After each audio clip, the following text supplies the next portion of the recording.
She was born amongst the greatest battleships created, built for destruction to go head-to-head against enemy giants in ocean duels. But she would carve her own path instead, using 16-inch guns that crushed enemies with impunity. But would her massive guns and magnificent crews be enough to save her from time itself? She battled an advanced enemy to assist in winning the Second World War. She went on to help stop aggression in Korea, Vietnam, and the Middle East. The Old Gray Lady would go on to become the most decorated battleship in history. She is the battleship New Jersey.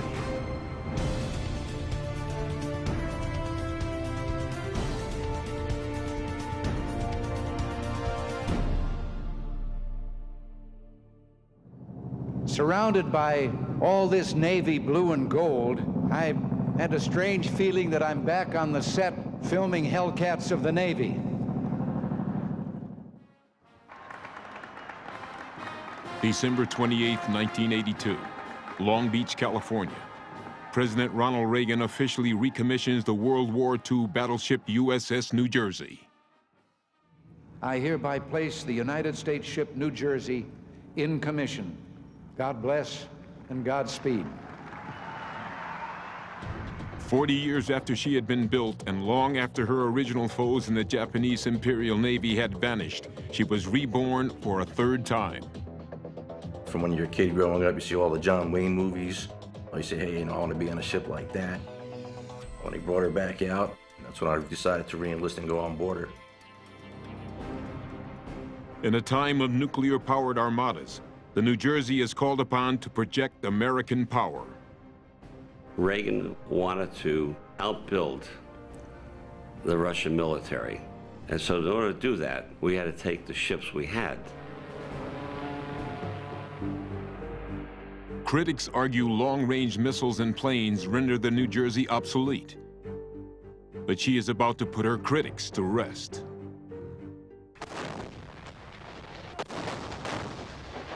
Lebanon is in the midst of a bloody civil conflict.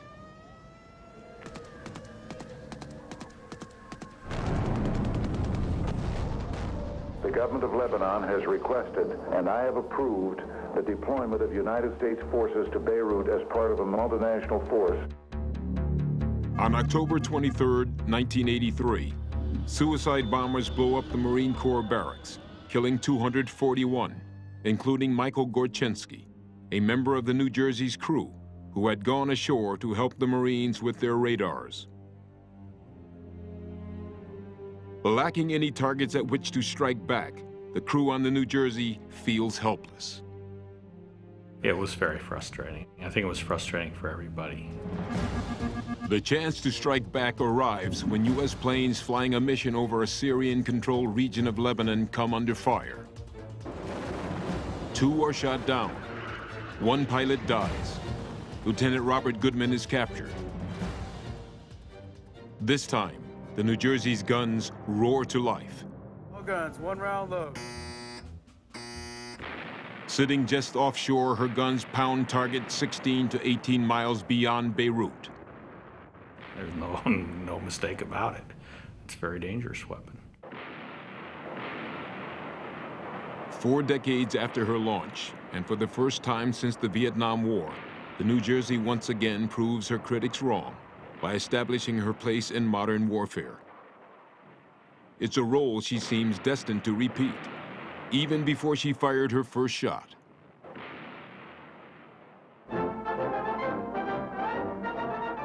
One year after entering the war, United States... At 2:16 p.m. on December 7, 1942, 1 year after the Japanese attack on Pearl Harbor, 20,000 people gather at the Philadelphia Navy Yard to watch the U.S. Navy launch its newest member of the fleet, the battleship USS New Jersey. The launching of a battleship was a spectacular event. It was a subject for newsreels, newspapers, radio, what have you. This was a big event. Her first commanding officer is Captain Carl F. Holden. His maiden crew consists of roughly 2,400 sailors, many of them getting their first shipboard experience. As the Big J steams south towards the Panama Canal and ultimately the Pacific Ocean, she is but the latest in a long line of battleships.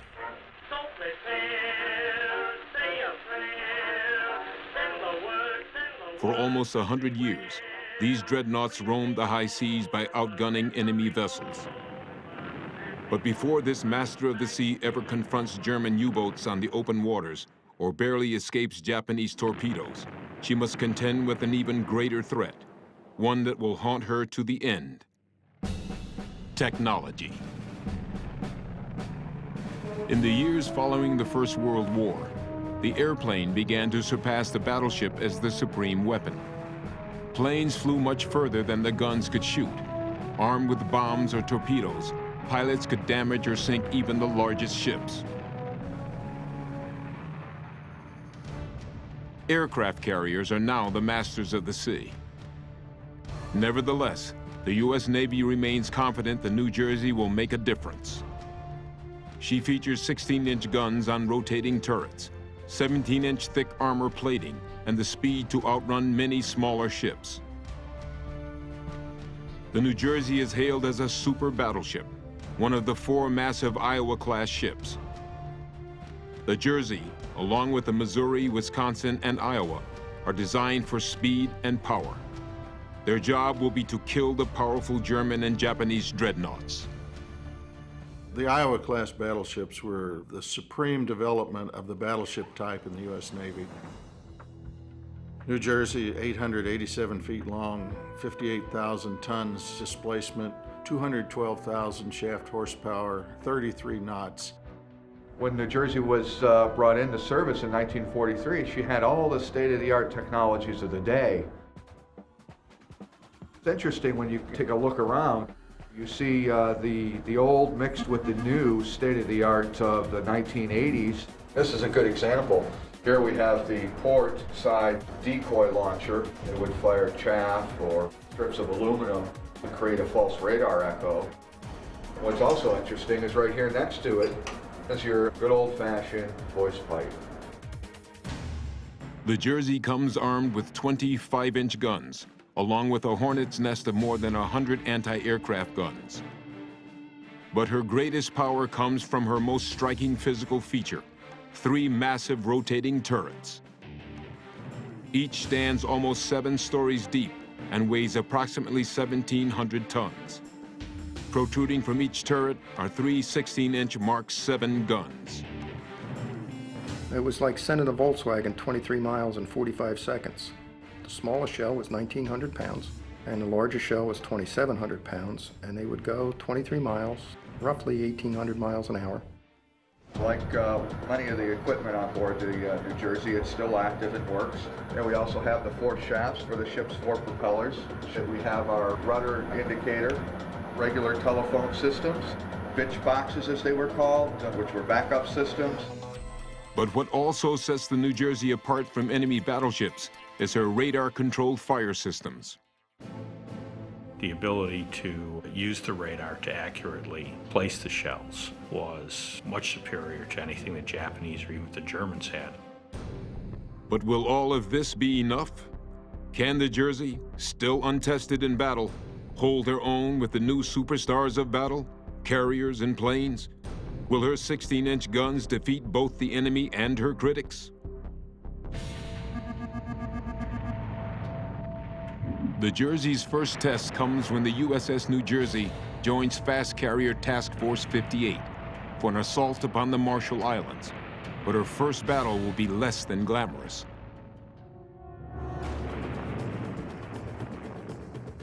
Commander Rear Admiral Mark Mitcher places the New Jersey in a defensive position guarding against incoming aircraft.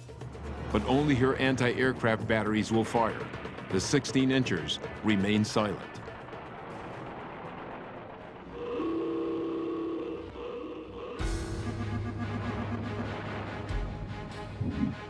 U.S. troops begin their invasion of the Marshall Islands, but due to limited Japanese air defense, the New Jersey continues to see little action. That all changes for her at Truk.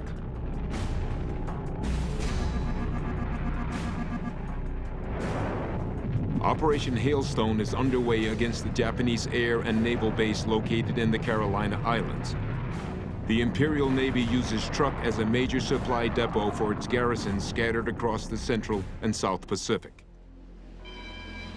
But rather than fight against the more powerful Americans, the Japanese sails the bulk of its fleet away from the area. All hands man your battle stations.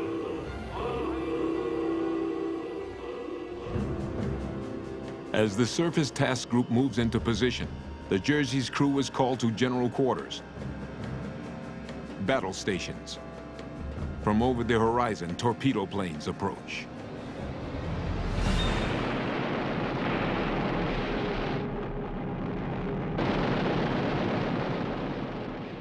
Yeah, you're scared, yeah.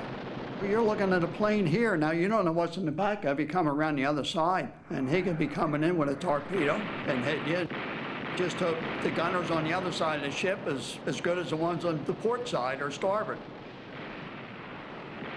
The Jersey's 40 and 20 millimeter gunners blanket the sky, forcing the torpedo planes to break off their attack. But Japanese ships are racing towards her. Crew members spot a Japanese minesweeping trawler, the Shonan Maru. This time, the Jersey's 5-inch gunners get some action, firing hundreds of rounds into its overmatched opponent. The Big J records its first kill as the Shonan Maru explodes in a huge fireball. Then another ship appears at close range, the Japanese destroyer Mayakaze. Again, the 5-inch gun crews blast away. This time, the enemy fires back, but misses. Two other American vessels join in the attack and send the Mayakaze down, her guns firing away until her deck is awash.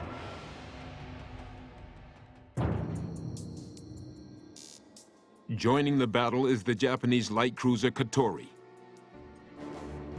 Turning towards the New Jersey, she fires a spread of torpedoes. Still reeling from earlier attacks, the New Jersey braces as the spread of torpedoes races toward them. The Jersey's guns sit helpless. Her crew can only watch and pray.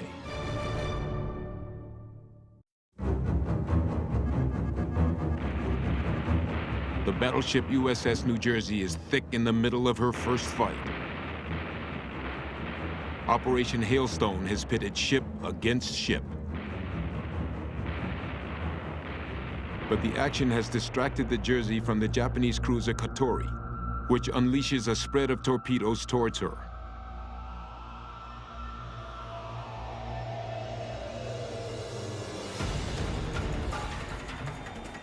Up on the bridge, the crew reacts slowly, not realizing the torpedoes are aimed at them.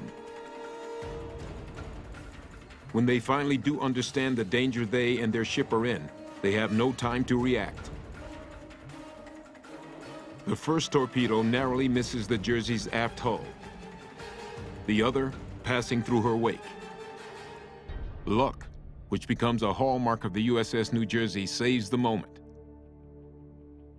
But the near disaster serves as a stark reminder of the battleship's vulnerability. In the months after Truk, the American Navy continues its way towards Japan.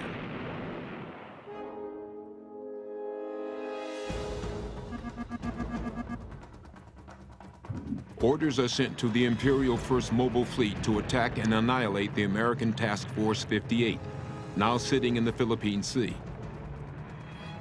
Hundreds of Japanese planes fill the sky. The USS New Jersey, with her battery of anti-aircraft guns, takes its battle station in a protective screen around the carriers. American Hellcat fighter pilots fly off to engage their Japanese counterparts. We were watching planes coming in left and right because our own planes are dogfighting. The gunners are shooting these 20 millimeters through a crosshair. Now that's just like taking a shotgun and looking through the front of the barrel. You don't know who's who. And then they just come over the loudspeaker, cease firing. We're shooting at our own planes. The Jersey's gunners must wait until the Japanese planes fly lower for their attack to make a positive ID.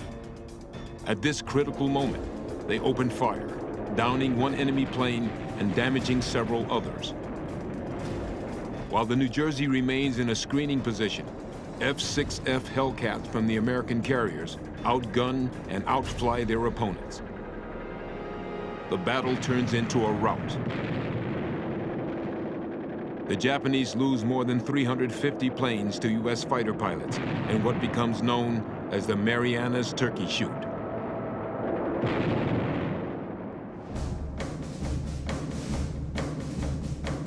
In August of 1944, after just 1 year in active service, the New Jersey is bestowed a prestigious honor. Admiral William F. Halsey, Jr., commander of the U.S. Third Fleet, breaks his flag and selects her as his flagship.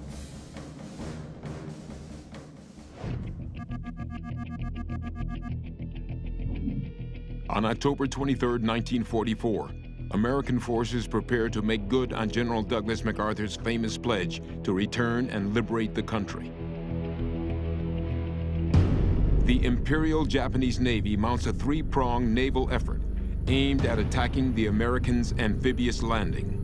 Some came up from the south through Surigao Strait. A central force under Admiral Takeo Kurita was coming through the San Bernardino Strait.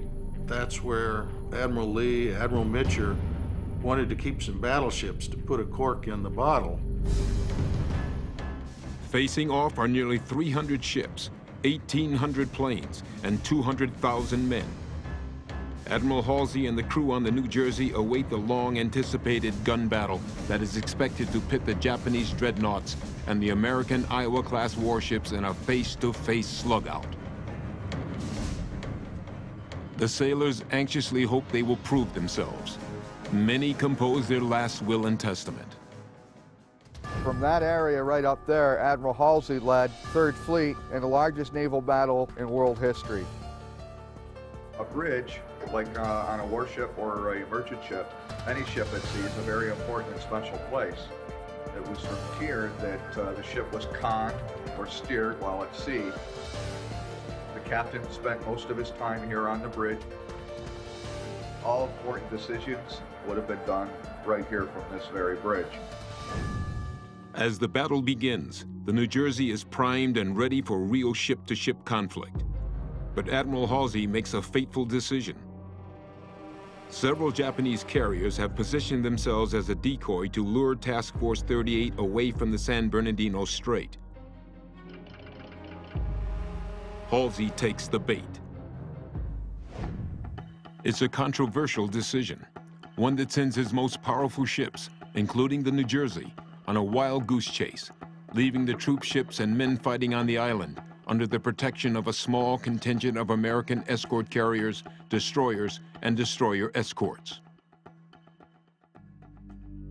As Halsey sails north, the Japanese battleships move through San Bernardino Strait and attack.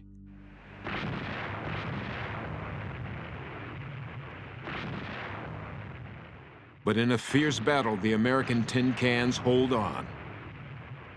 The Japanese, unsure of what they are fighting, decide to turn back.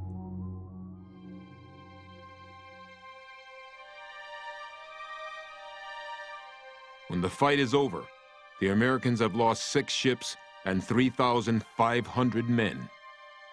Admiral Halsey's decision leaves the New Jersey deprived of fulfilling the role for which he was built. The idea was that our biggest battleships would fight against Japan's biggest battleships, and that duel never came about.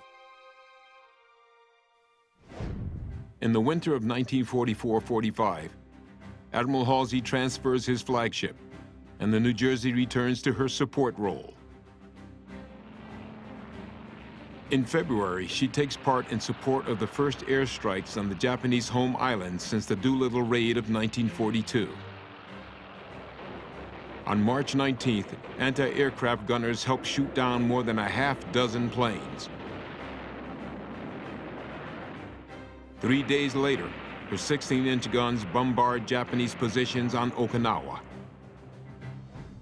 In early August 1945, the Jersey returns to the Western Pacific.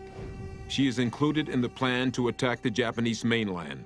We are now prepared to destroy more rapidly and completely every productive enterprise the Japanese have in any city.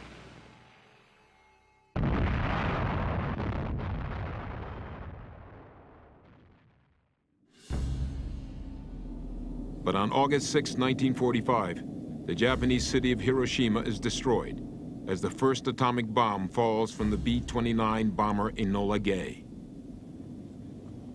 3 days later, another falls on Nagasaki.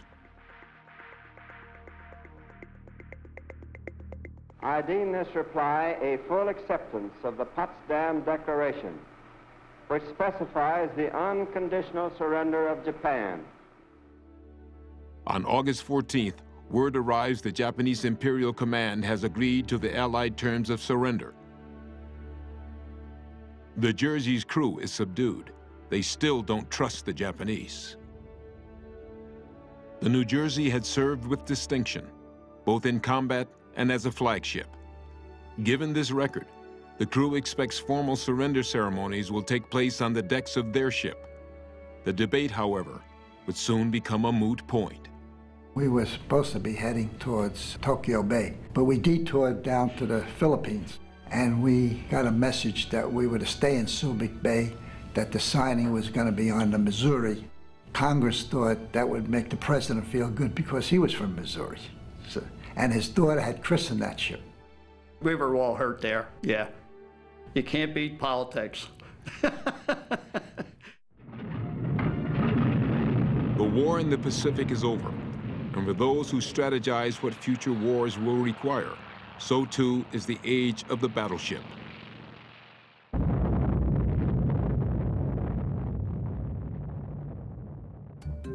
This is now the atomic age, with the prospect of powerful missiles and long-range planes capable of delivering a striking blow far beyond the range of the New Jersey's 16-inch guns.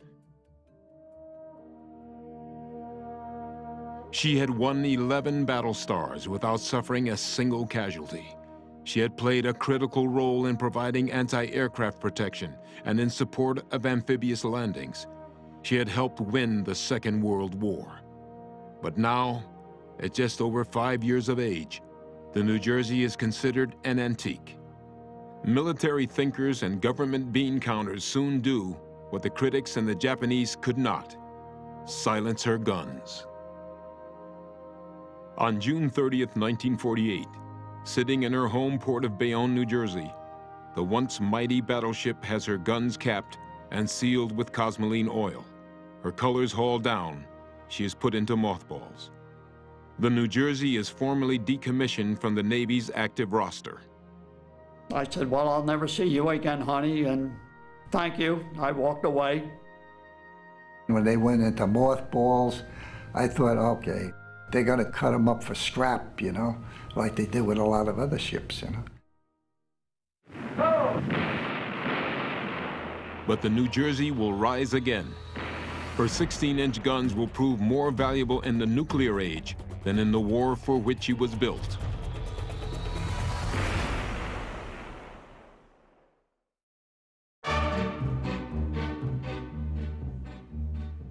At the start of the 1950s, the horrors of the Second World War are fading.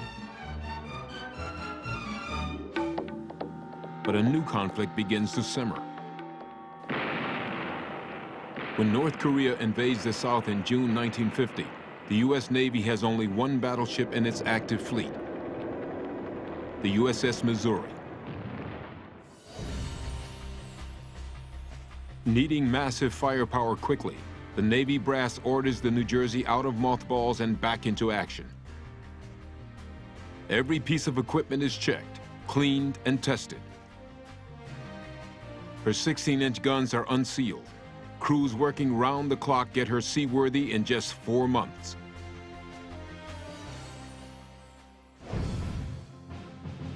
On November 21st, 1950, the Navy recommissions the USS New Jersey back into service.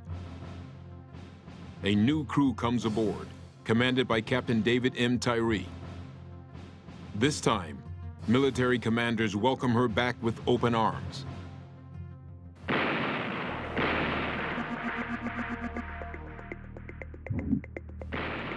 In Korea, the Jersey begins firing 1,900-pound shells of high explosives at communist troops, bridges, rail lines, and artillery positions.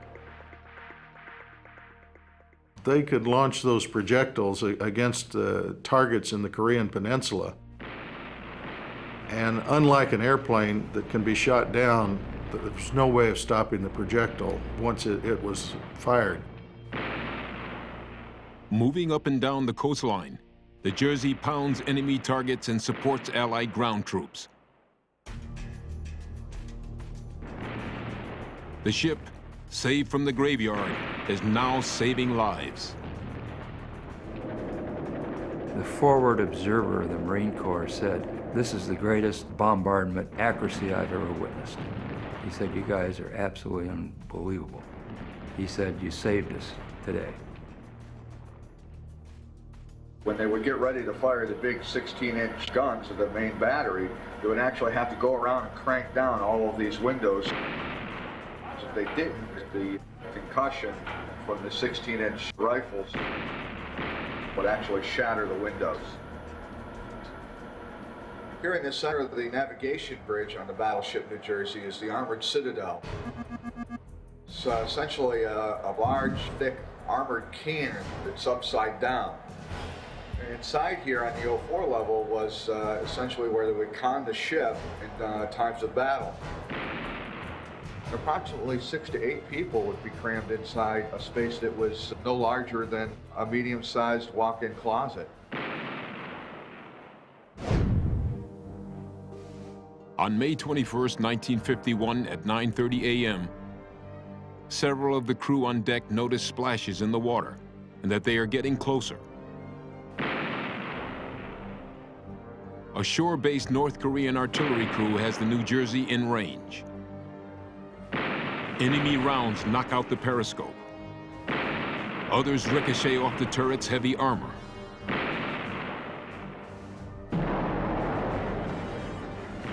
All hell broke loose. The shells were coming in. Myself and another guy heard it, and we dove behind the 40 quad that was on the main deck for cover. We got up. The minute we got up, we saw 2 guys that were wounded on the main deck. Bob Osterwine, who I had met a few days before from Detroit, Michigan, was hit very badly. You knew he was gone. Seaman apprentice Robert Osterwind's shipmates want vengeance, and they have the weapons to exact immediate retribution.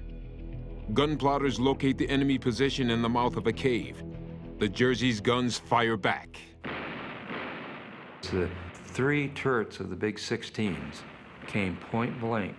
And that kept up for, I don't know, 15, 20, 40 minutes.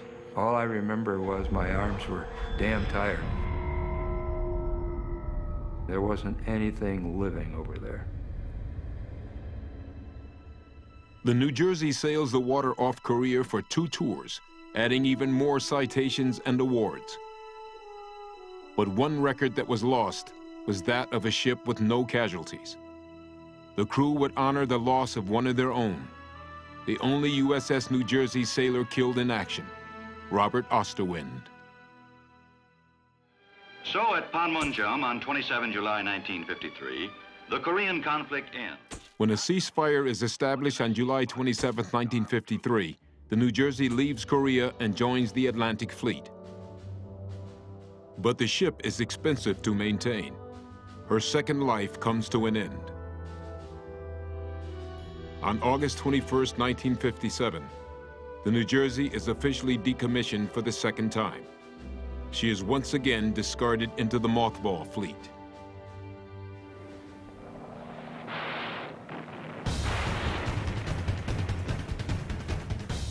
But as this Jersey girl has proven many times before, you can't keep a good woman down. History will soon require her to dust off and serve once more. The New Jersey is about to rise again.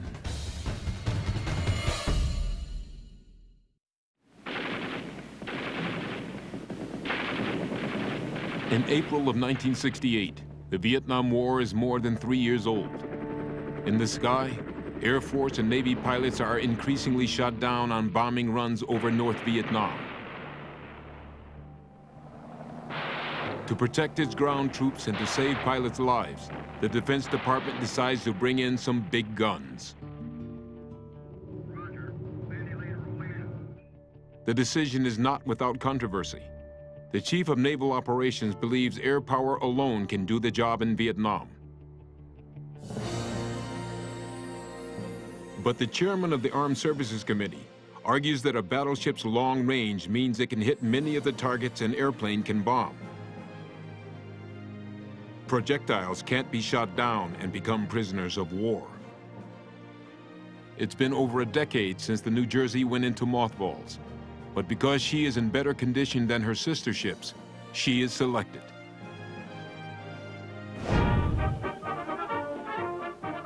On April 6, 1968, the USS New Jersey is commissioned for the third time. Captain J. Edward Snyder is the Jersey's new commander. The 25-year-old ship seems almost an anachronism, with its towering superstructure and huge guns. War is much different now than when she last fired her guns, and so the Jersey comes outfitted with a new electronic anti-missile radar and helicopter pad. Reborn into an era of nuclear-powered carriers and submarines, the USS New Jersey is now the only active battleship in the world.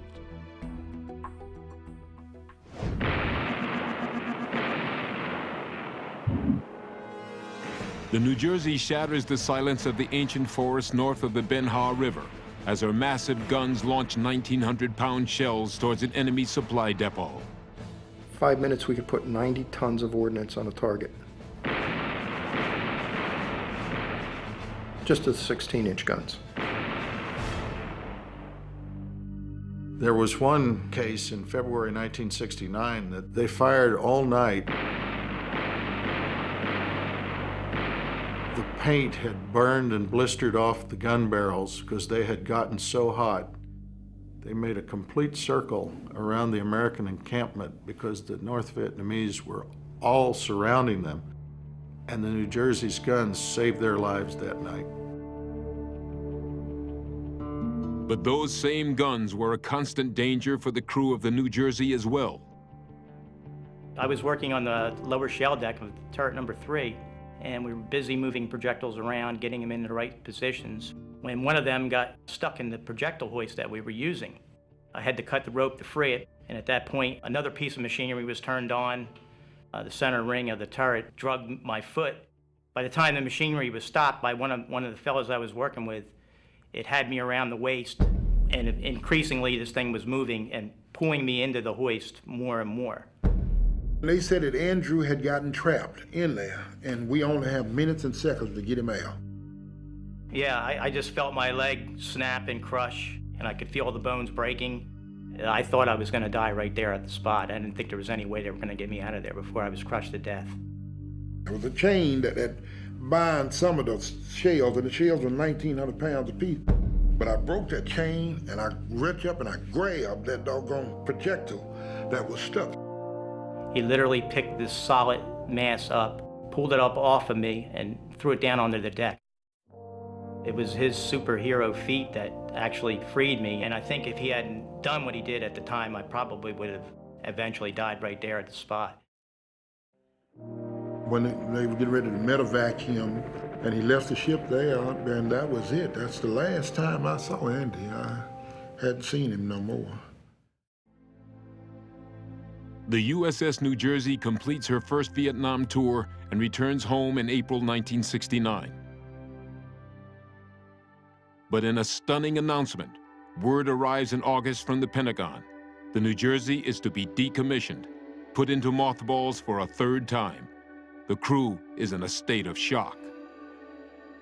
There was a sense of both anger and sadness because we were primed and ready to go over and save more American lives.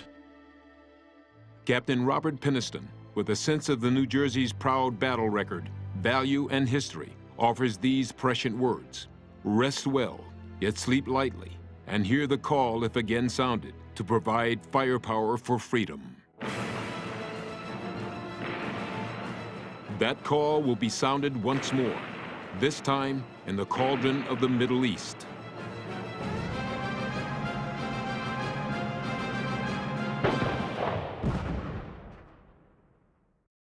I, Ronald Reagan, do solemnly swear. I, Ronald Reagan, do solemnly swear that I will faithfully... In January 1981, Ronald Reagan is sworn in as the 40th President of the United States. He brings to Washington a promise to rebuild America's depleted military. Reagan's Secretary of the Navy, John Lehman, recalls the USS New Jersey for the third time. She looked uncared for, you know, inside and out. The veteran of 3 wars will require her greatest revamping to date.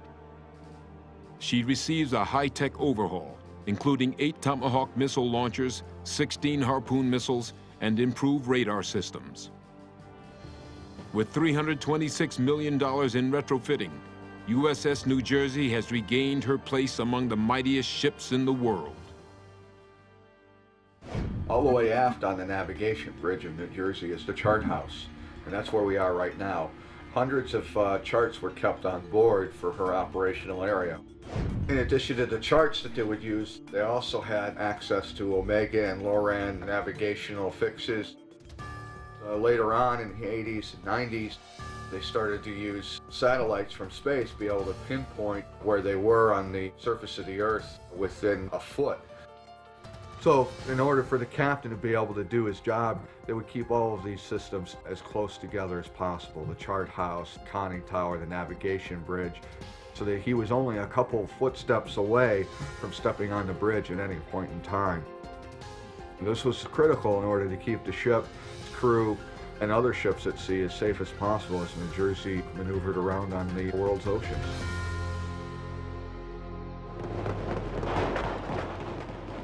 In September of 1983, the USS New Jersey arrives off the coast of Lebanon in the Middle East. Bloody conflict threatens to tear the nation apart. The United States went into Lebanon as a peacekeeping force and then wound up in a combatant role. A month after the New Jersey's arrival, horrible news reaches the crew. A suicide bomber has destroyed the 4-story Marine Corps barracks in Beirut. 241 Americans are dead. The feeling is you want to get even. Your hands are tied. Who do you go after? You know, you don't know who to shoot at. That's the feeling. 2 months later, in December, Syrian anti-aircraft gunners begin shooting at U.S. planes, downing 2. This time, the New Jersey retaliates.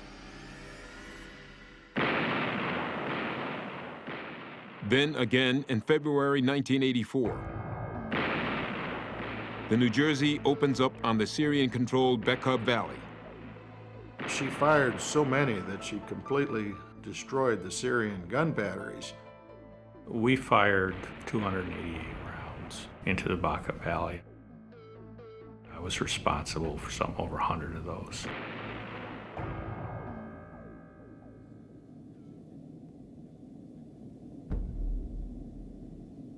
You think sometimes, you know, that there were people on the receiving end of that.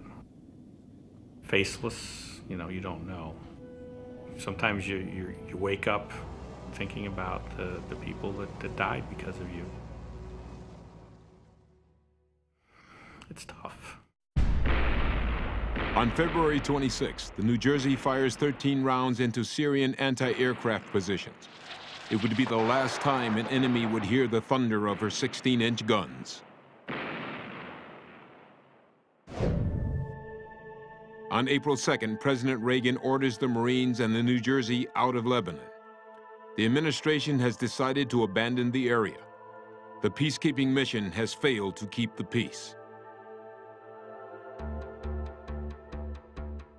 Over the next several years, the USS New Jersey is assigned a variety of exercises and operations with the Pacific Fleet.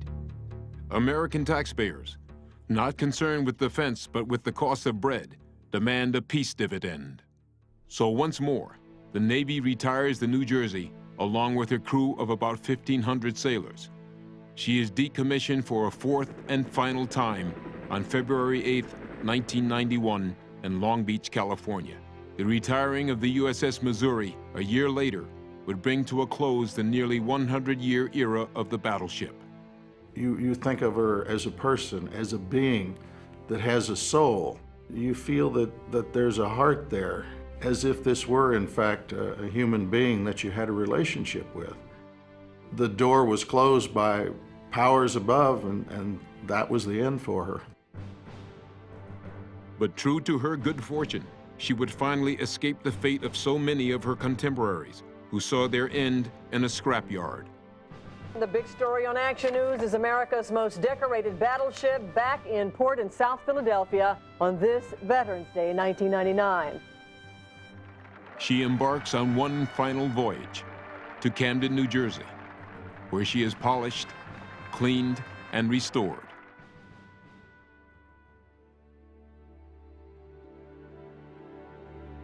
In October of 2001, the New Jersey opens as a grand museum showcasing her historic career.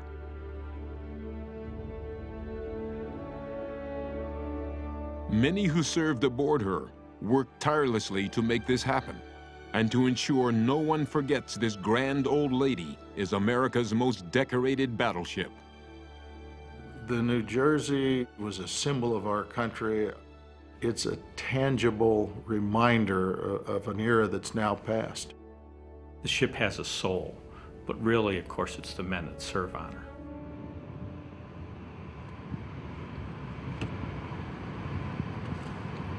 Andy, how long has it been since you and Wayne have seen each other? It's been 37 years since the day of the accident, in January 14, 1969. And it's been a long time. I can't wait to see him. I can't wait to thank him personally for what he did for me. Yeah, I've often thought about whatever become of him, Did he make it? Did he lose his leg? What kind of life did he live after that, Came in from the other side. And I'd just like to just see him, just to fellowship with him one more time. I think that's just more than an honor, a privilege, Dog it. I often thought about how I was going to react when and if I ever saw Wayne again. I can honestly tell you, I really don't know. When we meet, we'll figure out the words to say. It's got to be him. Coming down there. Wayne Johnson. Yeah. Lord have mercy. It's been too many years. How you doing, man? How are you, sir? How you doing, fella? Too many years. How you doing? All right. Lord have mercy. I thought I'd never see you in life. What's going on, man? All right. Oh. How you doing? Oh, Lord, I've had some ups and downs. Thank you, sir. God bless you. I had to see you in person to thank you for saving my life. Lord, thank you. It's just been a pleasure. 37 years. It's been a long, long time.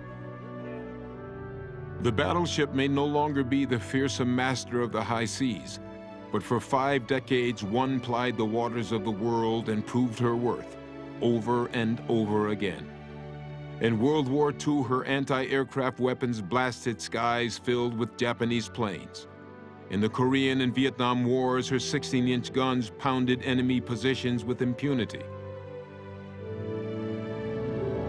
Hers is the great story of freedom that filled the hearts of the over 50,000 men who served aboard her through 4 wars.